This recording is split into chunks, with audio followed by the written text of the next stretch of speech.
les travaux d'aménagement du site d'essai en mer Semreve sont sur le point d'aboutir. Il est situé à 23 km au large du Croisic. Et en fait, sur ce site seront installées dans le futur plusieurs technologies de récupération des énergies marines renouvelables. Finaliser ce chantier qui durera tout l'été. Après 8 sorties préparatoires aux travaux sous escorte de quelques curieux, c'est le début des grandes opérations. Paradoxalement très fragile, il est chargé avec les futures machines qui seront installées. Le hub de connexion va permettre de connecter simultanément jusqu'à 3 machines et donc de les commander à distance depuis la base de recherche qui est installée sur la commune du Croisic. Mettre en place un moyen d'essai en mer, c'est forcément un challenge. Le chantier mobilise plusieurs bateaux. Spécialités agissant en surface et par 40 mètres de fond doivent être coordonnées. Quand on va déconnecter la bouée avant, là, il va laisser l'océan à l'eau et on la récupérera quand il viendra se remettre en position. Il faut dans un premier temps mouiller 2 câbles. L'un servira à connecter au hub le premier prototype à être installé sur zone. L'autre à raccorder le hub au câble export qui court jusqu'à la base à terre du Croisic à 23 km de là.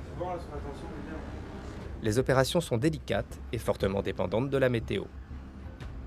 C'est difficile. Déjà, tout est beaucoup plus difficile en mer. Mardi 11 août 2015, retour sur le chantier en mer. Les moyens déployés sont de grande ampleur.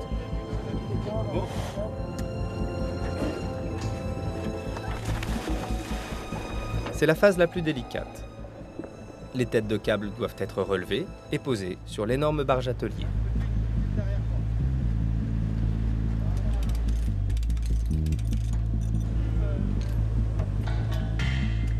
La fenêtre météo est courte.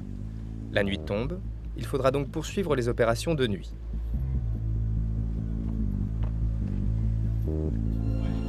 Après avoir été testés, les câbles sont raccordés au hub de connexion sous-marin.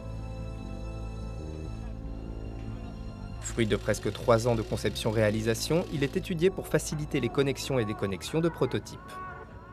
Il permet le rapatriement à terre de l'énergie produite en mer et les échanges avec plusieurs prototypes par un câble export unique.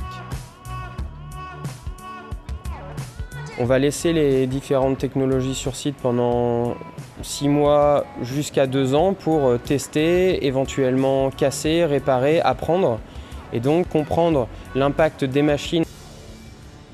Le hub est mouillé, le chantier est terminé. Le site Semreve est opérationnel. La première technologie à y être testée sera une éolienne flottante et sera la première d'une longue lignée de prototypes.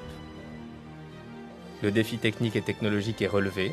C'est une première en France, un projet ambitieux réalisé sur une durée totale de 8 ans que l'École centrale de Nantes a su mener à bien. Nous sommes maintenant prêts à accueillir et à développer des nouveaux systèmes de récupération des énergies en France et probablement aussi dans une partie du monde.